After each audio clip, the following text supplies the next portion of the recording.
Alors, rebonjour à tous. Donc, deuxième vidéo portant sur les démarrages moteurs. Donc, on va voir le moteur triphasé, donc démarrage direct. Donc, une particularité du couplage qu'il faut réaliser pour le démarrer. Et puis, le démarrage étoile triangle. Donc, toujours pareil, hein, la vidéo ne peut pas se substituer au cours qui est téléchargeable sur Techno, qui est beaucoup plus complet. Alors, donc, quand vous utilisez un moteur donc asynchrone triphasé, eh bien, c'est souvent un moteur dit à cage d'écureuil. Donc on retrouve ici une plaque à bornes avec donc les bornes U1, V1, W1 du moteur et puis les bornes U2, V2, W2. Et si on regarde, eh bien l'enroulement numéro 1 est branché entre les bornes U1 et U2, qu'on voit ici. L'enroulement numéro 2 est branché entre V1 et V2, comme ça, et l'enroulement numéro 3 est branché entre W1 et W2. W1, W2. Voilà, donc lorsqu'on va alimenter les bornes U1, V1, W1 avec les trois phases donc, de notre réseau, si on a réalisé un couplage, eh bien on va lancer notre moteur. Donc maintenant la question qu'on doit se poser c'est quel couplage réaliser. On peut réaliser un couplage ou étoile ou triangle. Alors, pour réaliser ce couplage ou étoile ou triangle, je ne suis pas un démarrage étoile-triangle, je parle bien du couplage du moteur pour un démarrage direct. Donc couplage étoile ou triangle. Eh bien, on doit se poser deux questions. Quelle est la tension composée du réseau? C'est souvent du 400 volts tri, mais on pourrait avoir du 230. Enfin, en France, c'est pas le cas, mais en France, c'est 400 volts tri. Et si votre client a son propre transfo, bah, pourquoi pas du 660, voire au-delà. Mais bon, c'est souvent du 400 tri. Ça, c'est la première question que vous devez poser. Quelle est la tension du réseau? Ensuite, quelle est la tension que supporte l'enroulement de votre moteur? Et bien ça, c'est marqué sur la plaque cinétique de votre constructeur. Votre constructeur vous indique la tension que supporte l'enroulement. Donc là, ici, si la tension que supporte un enroulement est égale à la tension composée divisée par sin de 3, alors il faut faire un couplage étoile. Et donc, on va voir comment faire un couplage étoile après. Si par contre la tension supportée par un enroulement est égale à la tension du réseau, tension composée du réseau, alors il faut faire un couplage triangle. Alors pour faire un couplage d'étoile, vous alimentez les phases 1 sur U1, phase 2 sur V1, phase 3 sur W1, et puis vous faites un pont entre U2, W2, U2 et V2. Vous faites ici des liaisons avec des barrettes. Une barrette entre U2, W2, et puis une barrette entre U2, V2. Et vous alimentez les trois phases sur U1, V1, W1. Et là, vous aurez un couplage étoile. Si maintenant vous voulez un couplage triangle, toujours vos trois phases sur U1, V1, W1, puis vous faites une liaison entre. Vous mettez la barrette sur U1, W2, la deuxième barrette sur V1, V1 U2, pardon, et puis la troisième barrette sur W1, V2. Voilà pour le couplage ou étoile ou triangle. Donc si vous voulez des informations plus précises, bah, je suis sûr que sur YouTube, vous tombez sur des tutos qui vous expliquent le pourquoi du comment. Alors, les caractéristiques d'un démarrage direct. Donc ici, on voit donc la courbe de l'intensité absorbée en fonction de la vitesse de rotation de votre moteur. Donc, lorsque vous démarrez, bah, votre moteur n'est pas lancé et c'est comme si vous aviez un court-circuit. Et donc l'intensité en ligne est élevée.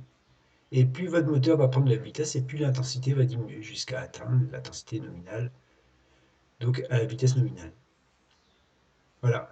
Alors, l'inconvénient d'un démarrage direct, bah, c'est que bah, ici, l'intensité au démarrage est très élevée, jusqu'à 8 fois l'intensité nominale. Maintenant, ça c'est l'inconvénient. Maintenant, l'avantage, eh bien, quand on regarde l'évolution du couple moteur donc sur l'arbre, donc en fonction de la vitesse de rotation, bah, on démarre avec un certain couple, il diminue quand la vitesse augmente, puis il augmente jusqu'à atteindre, diminuer jusqu'à atteindre le couple nominal. Voilà. Et donc, bonne nouvelle, en démarrage direct, le couple de démarrage est égal à 2 fois le couple nominal. Je vous rappelle que pour pouvoir démarrer, il faut que le couple soit supérieur ou égal à 1,7 fois le couple résistant. Donc, autrement dit, un moteur à démarrage direct démarre n'importe quel appareil. Voilà. Alors, gros avantage, le couple de démarrage, inconvénient, l'intensité.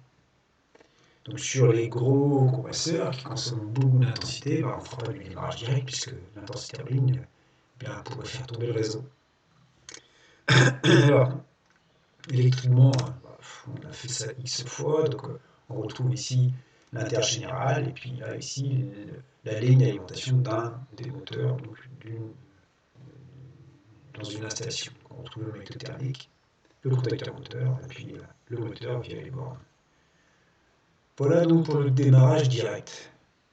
Maintenant, si on parle donc, on a vu que l'intensité en ligne était hyper importante, donc il faut mettre en œuvre un autre système de démarrage. Et on a vu aussi que dans la C1500, eh bien, dès lors que la puissance absorbée du moteur était supérieure à 11 kW en réseau aérien, il fallait donc passer avec un autre mode de démarrage. Et bien, je vous propose le démarrage étoile triangle.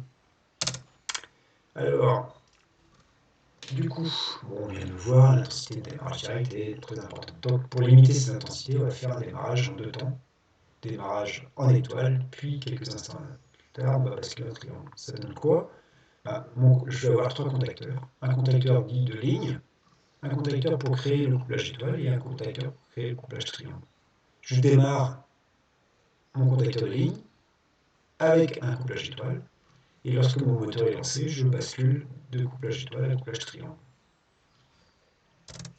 Alors, si on regarde les caractéristiques donc, du démarrage étoile triangle, eh bien, on voit que l'intensité absorbée eh bien, est quasiment égale à l'intensité nominale. Voilà, donc on démarre avec quasiment l'intensité nominale, puis diminue, puis lorsqu'on bascule de l'étoile à triangle, hop, on remonte en intensité. Donc en fait, l'intensité absorbée d'un démarrage étoile triangle, elle est en gros 3 fois l'intensité nominale.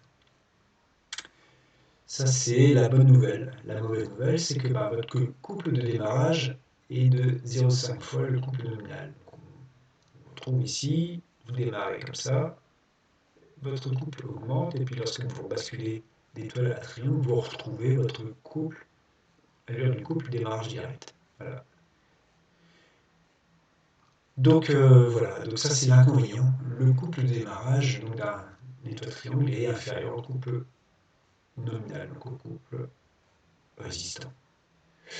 Autrement dit, on ne peut pas faire un démarrage étoile triangle si le compresseur qu'on entraîne n'est pas équipé en réduction de puissance. Si c'est pas plusieurs cylindres avec la possibilité de faire de la décompression de cylindres. Voilà. Donc ici, je vous propose de regarder le schéma électrique correspondant. Donc là, c'est plus simple de vous montrer un schéma électrique réalisé. Voilà. Donc ici, on retrouve le schéma électrique d'un compresseur démarrage étoile triangle. Donc on retrouve ici la partie puissance, donc l'intergénéral, le magnétothermique, le contacteur de ligne, et puis le moteur, donc avec ici le couplage, le contacteur qui permet le couplage étoile, et ici le contacteur qui permet le couplage triangle. Donc au niveau de la commande, comment ça se passe? Eh bien, ici, voilà, vous avez ici votre protection de télécommande, là ici le relais de sécurité, K1. S'il n'y a pas de défaut, K1 est fermé, donc si K1 est fermé, quand la pression dans le collecteur d'aspiration augmente, j'enclenche ici mon contacteur de ligne. Ici, j'ai un bug de temporisé électronique. Donc ici, c'est une particularité des bugs temporisés électroniques travail.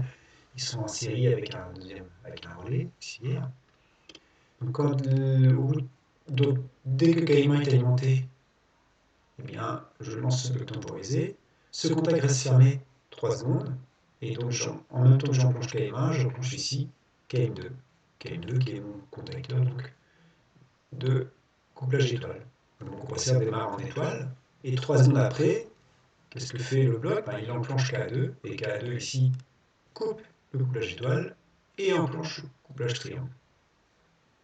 Et donc ici, on se retrouve à avoir un continu de fonctionnement donc en triangle. Alors ici, vous avez vu, il y a un verrouillage qu'on appelle un verrouillage électrique. Parce que si jamais KM2 et KM3 étaient alimentés en même temps, vous auriez un court-circuit. Et donc, voilà, donc pour éviter ça, on fait ce qu'on appelle un verrouillage électrique. On empêche que KM2 et KM3 soient alimentés ensemble. Voilà. Qu'est-ce que j'ai d'autre à vous dire? Oui, le démarrage de triangle, c'est un démarrage brusque. Donc quand vous démarrez, le moteur, eh bien, à chaque fois, il prend donc un coup. Donc du coup, c'est pas idéal. Mais bon, voilà. Donc je reviens ici. Donc encore une fois, l'intérêt du démarrage étoile triangle, c'est ici l'intensité en ligne qui est sérieusement diminuée, avec l'inconvénient du couple démarrage. Donc du coup, l'obligation d'avoir un compresseur équipé en réduction de puissance. Donc ici, je vous ai mis ici une doc d'un compresseur Grasso. Ici, si je viens à la page 1, voilà, vous avez le compresseur tel qu'il est. Donc on voit bien ici, c'est un 6 cylindres. Et si on vient regarder, eh bien, on voit que les cylindres, c'est 1, 4, 2, 5 et 3, 6. Et que si les électrobanes A et B ne sont pas alimentés, donc on est à 33%. Maintenant, lorsque j'alimente l'électrobane, bien sûr pour le compresseur est en route et que j'alimente l'électrobane B, eh ben, je passe de 33 à 66%. Et si j'alimente les électrobanes A et B, je passe de 66 à 100%. Voilà, ce qui se traduit ici par le fonctionnement qu'on a vu ici. Donc, en fin de démarrage, eh bien, si la pression continue à monter, je renclenche l'électrobane B, je passe à 70%, et si la pression continue à monter, je renclenche l'électrobane A, je passe à 100% de la puissance du compresseur. Voilà messieurs, donc démarrage étoile triangle. Donc, je vous invite à une prochaine vidéo portant sur le démarrage par domaine.